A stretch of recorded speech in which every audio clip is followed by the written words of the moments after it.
Hi, my name is Nate Dolan. I'm here with my son Jonathan, showing him how instrumentation can be used in real life. One of the challenges with being involved in instrumentation, as I'm sure a lot of you can relate, is a lot of your loved ones don't know what you do or how the stuff is used. So I'm showing them how you can use our Drexelbrook DR7500 radar to answer a real life question of, hey Dad, how tall is that bridge? In this case, we're on a bridge to Belle Isle, Richmond, Virginia, and it's 387 inches tall.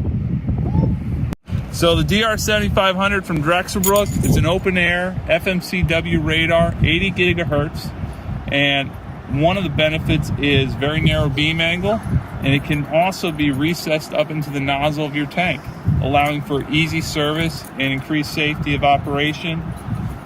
If you have a level application for your process, we can help.